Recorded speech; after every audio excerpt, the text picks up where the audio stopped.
네, 오늘 청와대에서 발표한 장관 후보자 인선 내용 함께 보셨는데요. 관련 내용 정치부 임광빈 기자와 자세하게 짚어보겠습니다. 어서 오십시오. 어서 오세요. 안녕하십니까. 자, 임 기자, 먼저 교육부 총리 후보자 얘기를 좀 해봐야 될 텐데요. 예. 김상곤 전 경기도교육감, 일단 뭐 후보자를 그동안 유력시 되어왔죠? 네, 그렇습니다. 예. 김상곤 후보자의 프로필부터 간단하게 좀 설명을 네. 좀 드리면요. 광주 출신입니다.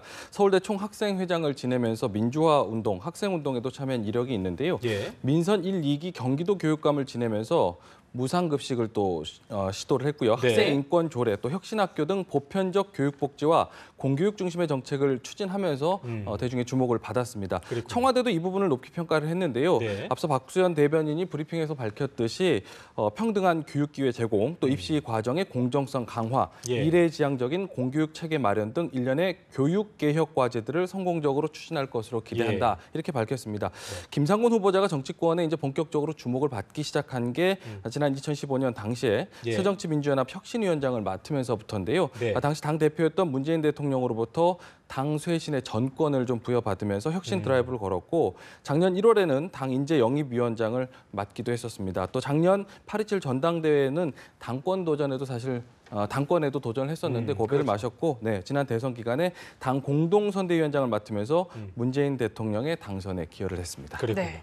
그런가 하면 송영무 국방장관 후보자는 비육사 출신이라는 점에서 눈에 띄는 것 같아요. 그렇습니다. 네, 그렇습니다. 그 부분이 가장 주목을 받는 게 아닌가 싶습니다. 국회 청문회를 통과하게 된다면 2004년도 노무현 정권에서 윤광웅 국방장관 이후 13년 만에 네. 해군 출신 국방부 장관으로 기록이 되게 되는 겁니다. 이 때문에 예. 그동안 이제 국방부가 육군 중심으로 좀 운영이 되어 왔다 이런 비판이 많았는데 육군 네. 중심의 국방 분야를 개혁할 적임자로 일찌감치 꼽혀왔습니다. 청와대는 국방 전략과 안보 현안에 대한 전문성과 업무 추진력을 송 후보자가 겸비하고 있다 이렇게 밝혔는데요. 네. 또 군 조직과 새 정부의 국방 개혁에 대한 이해도도 굉장히 높은 편이다라고 평가를 했습니다. 그랬군요. 일단 노무현 정부 시절에 합참 전략기획본부장을 지냈는데요. 국방개혁 2020 수립과 전시작전 통제권 환수 계획을 수립하는 데도 당시에 관여를 했습니다. 이 부분과 관련해서도 현 정권에서 논의될 가능성이 꽤 큰데 이 부분과 관련해서도 업무의 연속성도 평가받지 않았나 이렇게 평가를 해볼 수 있을 것 같습니다. 예. 송 후보자가 일찌감치 문재인 대통령의 군사 브레인으로 좀 이렇게 역할을 해왔었는데요. 2012년도 당시에 지지난 대선 때도 문재인 대통령을 좀 지지를 했었고 이번에도 문 대통령의 대선 캠프 국방 안보 분야 공약을 만드는데 많은 기여를 했다라는 평가를 받았습니다. 그랬군요. 네. 자, 그리고 이번 인선 발표에서 가장 주목받는 인물이 아닐까 싶은 생각이 드는데요. 예. 법무장관 후보자의 안경환 전 국가인권위원장이 내정이 됐는데 일단 문재인 정부의 어떤 그런 검찰 개혁의 의지도 있는 상황에서 상당히 뭐 어깨가 무거울 것 같습니다. 그렇습니다. 일단 비법조인 가운데 예. 법무장관이 된 첫 사례라는 점에서도 그렇네요. 주목할 만합니다. 예. 과거에도 뭐 변호사 출신인 강금실 장관이라든지 손정배 전 장관, 또 법원 출신의 안우만 전 장관처럼 비검찰 출신 인사가 장관을 맡은 적은 있었습니다. 그런데 아예 개혁은 됐잖아요. 그렇죠? 개혁 문제도 그렇지만 아예 비법조인 출신이라는 점이 이번에 좀 주목을 그렇죠. 받는 예. 부분입니다. 개혁에 대한 노력은 사실 그동안에도 계속 해왔지만 예.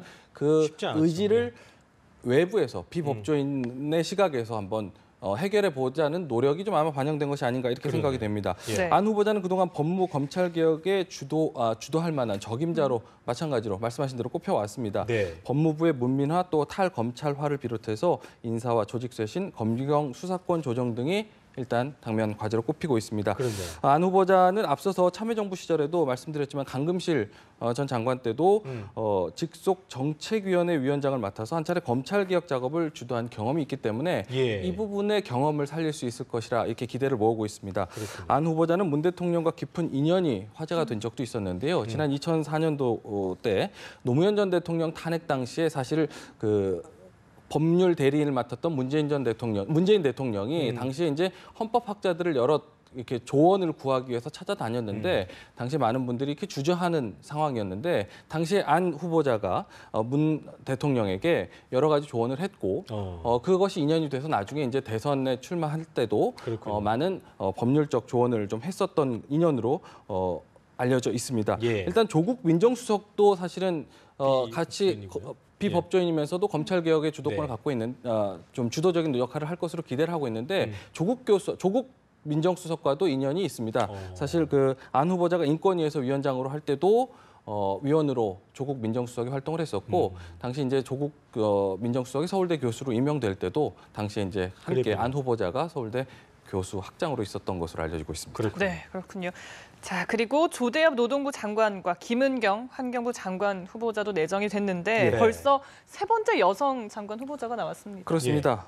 김은경 환경부 장관 후보자는 앞서 강경화 외교장관 후보자, 또 김현미 국토교통부 장관 후보자에 이어서 이번이 세 번째 이제 여성 장관 후보자로 이름을 올리게 됐는데요. 문 대통령이 이제 임기 초에 일단 여성 장관 비율을 30%까지 예. 높이겠다 이렇게 그렇죠. 좀 공약을 하지 않았습니까? 네. 이 공약의 일환이라고 볼 수 있는데요. 업무 능력 면에서도 사실 또 전문성을 인정받고 있다라는 네. 것이 청와대의 설명입니다. 김 후보자가 환경운동을 처음 시작한 게 1991년도로 거슬러 올라가는데요.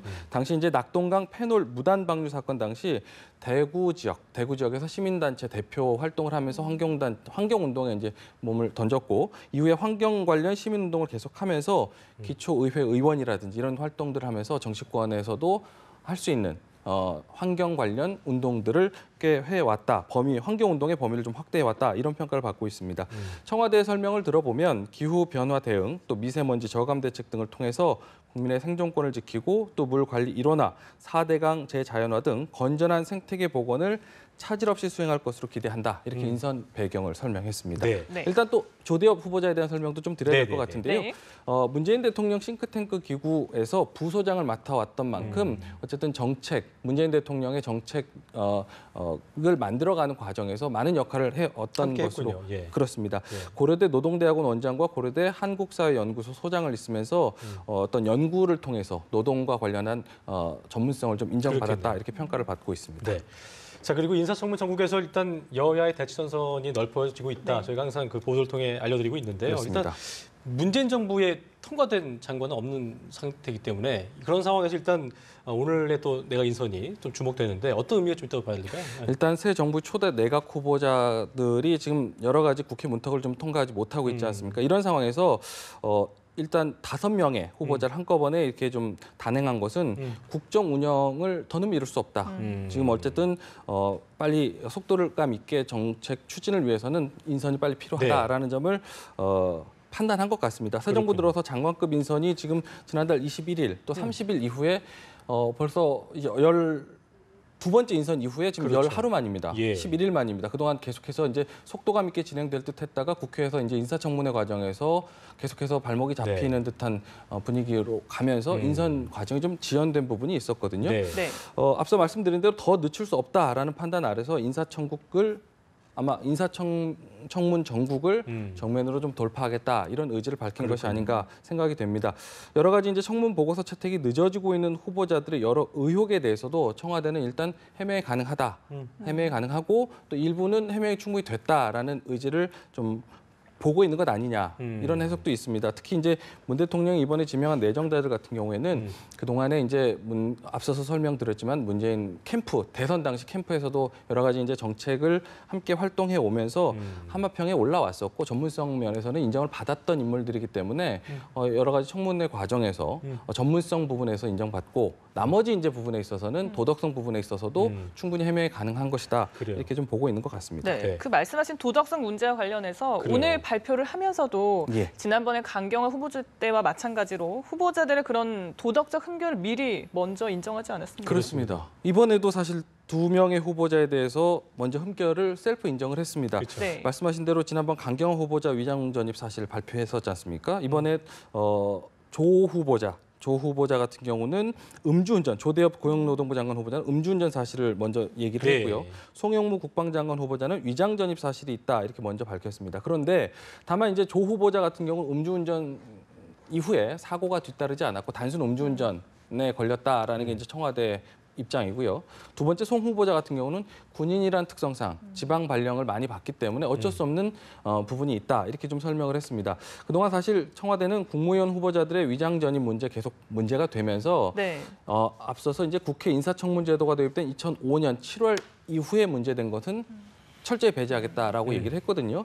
이와 관련해서 송 후보자 같은 경우 지금 군인 특성상 발생한 문제라고 얘기는 했지만 이 문제도 2005년 7월에 이전의 기록이라면서 청문회 과정에서 이 문제와 관련해서는 자연스럽게 좀 넘어가지 않겠느냐라는 전망을 좀 하고 있습니다.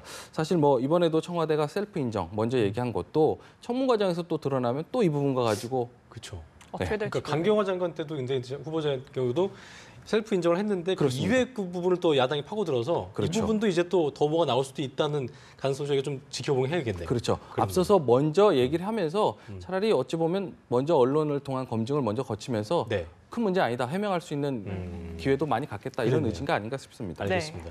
자, 그리고 끝으로 이제 내일 일단 김희수 헌법재판소장 후보자 그리고 김상조 공정거래위원장 후보자 그 K 트리오 중에 2명 이 두 분의 청문 보고서 채택을 다시 시도가 될 텐데 국회에서 일단 야당은 반대하고 있는 상황에서 참 요원해 보이긴 합니다만 어떻게 좀 예상해 볼 수 있을까요? 어려워 보입니다. 사실은 쉽지 않은 길인 것 같긴 한데요. 일단 인사청문 특위에서 김희수 후보자를 또 정무위에서 또 김상조 후보자의 인사청문 채택 보고서 채택을 논의를 하는데 일단 열릴지 자체가 좀 불투명한 상황입니다. 위원장 모두가 이제 한국당 소속이어서 예. 전체 회의 자체가 이제 좀 열리기도 어렵지 않겠느냐 이런 전망도 사실 있는 것이 사실입니다. 일단 무엇보다 제1야당인 자유한국당이 네. 앞서 말씀하신 K 트리오라고도 설명하신 그 세 분의 후보자에 대해서 세 명의 후보자에 대해서 부적격 3정 세트라고 규정을 했기 때문입니다. 네, 네. 국민의당과 바른정당 역시도 이제 입장이 엇갈리고 있는 상황인데요. 네. 딜레마가 역시 강경화 후보자입니다. 강경화 후보자에 대해서는 사실 여론도 그렇게 좋지 않거든요. 그렇죠. 여론도 사실은 조금 일부에서는 부적격이다라는 그 여론조사가 좀 높았기 때문에 만약에 이 부분에 대해서 여러 가지 상황과 무슨 뭐 한미 외교, 한미 정상회담이라든지 이런 정황들을 앞두고 있는 상황에서 임명을 만약에 강행할 수도 없는 상황이고 강행하자니 어떤 야당의 어떤 나머지 추가 국회 일정과 관련해서 보이콧 가능성까지 그러겠네요. 열어두고 있고요. 네. 또 안 하자니 한미 외교 현안은 너무 많잖아요. 그렇죠. 지금 외교 사실. 현안이 너무 많은 상황이기 때문에 여러 가지 이제 골치 아픈 상황, 그 고민이 많은 상황인데 이 부분에 대해서 어떻게 좀 해결을 하는지가 일단 좀 중요한 그러게요. 변곡점이 될 것 같습니다. 알겠습니다. 네, 알겠습니다. 지금까지 내각 인선 발표와 관련해 네. 임광빈 기자와 얘기 나눴습니다. 임 기자 고맙습니다. 고맙습니다.